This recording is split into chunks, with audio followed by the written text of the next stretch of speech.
देवेंद्र फडणवीस यांचा करेक्ट कार्यक्रम करणार आहेत का, संजय राऊत यांचा सवाल। लोकसभा निवडणुकीच्या जागा वाटपासंबंधी आज महाविकास आघाडीची बैठक पार पडली। या बैठकीत महाराष्ट्रातील 48 जागांपैकी आघाडीतल्या सर्वच पक्षात एकमत झालेलं आहे। कोण कुठे लढणार हे जवळपास निश्चित झालेलं आहे। त्यामुळे जागा वाटपावर उद्याची शेवटची बैठक असून त्यानंतर बैठक होणार नाही, अशी माहिती खासदार संजय राऊत यांनी पत्रकार परिषदेत दिली। त्यावेळी पृथ्वीराज चव्हाण, नाना पटोले, जितेंद्र आव्हाड उपस्थित होते। बैठकीला वंचित बहुजन आघाडीचे प्रतिनिधी सुद्धा उपस्थित असल्याचं सांगण्यात आलं। लोकसभेच्या जागा वाटपावर आमचं एकमत आहे। उद्या एक बैठक आमच्या सगळ्यांची होईल, पुन्हा बैठक होणार नाहीत। पृथ्वीराज चव्हाण आज आले त्यामुळे अधिक चालना मिळेल। आज वंचितची बैठक होणार आहे, उद्या पुन्हा ते बैठकीला हजर राहतील। जागा वाटपाबाबत सर्व नेते एकत्र येऊन जागा वाटपाचा मसुदा जाहीर करतील। उद्याची शेवटची बैठक असेल, त्यानंतर तुम्हाला इथे येण्याची तस्दी घ्यावी लागणार नाही, असं राऊत म्हणाले। वंचितची सभा झाल्यानंतर त्यांच्या कार्यकारिणीची बैठक आहे, बैठकीत चर्चा करतील, नंतर बैठकीला उपस्थित राहतील। जेव्हा प्रमुख नेते उद्धव ठाकरे आणि शरद पवार असतील तेव्हा जागा वाटपाचा मसुदा घोषित करतील। उद्या जागा वाटपासंदर्भात शेवटची बैठक असेल, पण उद्या जागा वाटपाचा मसुदा घोषित केला जाणार नसल्याचं राऊत यांनी स्पष्ट केले। आणि ते सत्य आहे की महाराष्ट्रात महाविकास आघाडीचे जागा वाटप का होत नाही, असे प्रश्न आपण नेहमी विचारता। आज आम्ही सगळे प्रमुख लोक, काँग्रेस, राष्ट्रवादी काँग्रेस, शिवसेना, वंचित बहुजन आघाडी आणि आपण पाहिलं की सगळे प्रमुख नेते आज पृथ्वीराज चव्हाणजी इथे उपस्थित आहेत।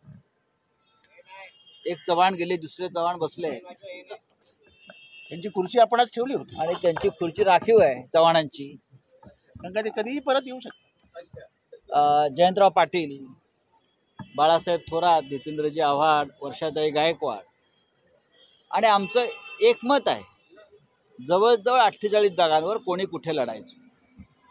आणि वंचित बहुजन आघाडीचे प्रतिनिधी आज हजर होते। बाळासाहेब आंबेडकरांशी सातत्यानं संवाद आणि उत्तम चर्चा सुरू आहे।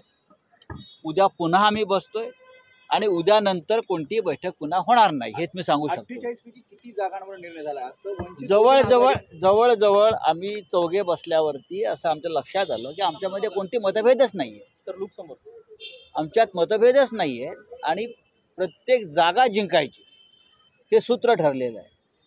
फक्त आकडा नाही, इतके लढायचे आहेत, तितके लढायचे आहेत, तितके। आज पृथ्वीराज चव्हाण जे असल्यामुळे चालना जास्त मिळाली आम्हाला की फक्त आकडा वाढवायचा नाही आपल्याला, तर वंचित बहुजन आघाडीलाही त्यांनी विनंती केली की आपल्याला तुम्हाला मिळणाऱ्या जागासुद्धा जिंकायच्या आहेत, प्रत्येक जागा जिंकायच्या आहेत।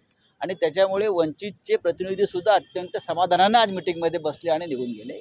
उद्या पुन्हा येतील। ते म्हणतात आकडा सांगितला नाही, अजूनही आकडा सांगितला कोण? नाही किती जागा। वंचितचे प्रतिनिधी म्हणतात की आकडा उद्या आज ते आमच्याकडून एक चांगला आकडा घेऊन गेलेले आहेत। आज त्यांची कार्यकारिणी, त्यांची बैठक आहे।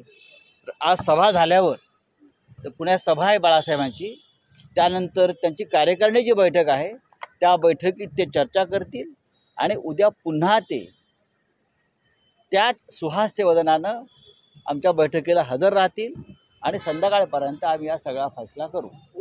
9 जागा उद्यानंतर बैठका होणार नाहीत, म्हणजे उद्या अंतिम जागा वाटप घोषित होईल असं म्हणायचं।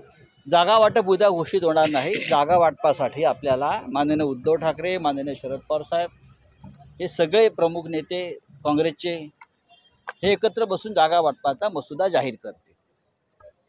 त्याच्यामुळे तुम्हाला परत इकडे यायची आम्ही तसदी देणार नाही। Bureau report, SBN Marathi, Mumbai.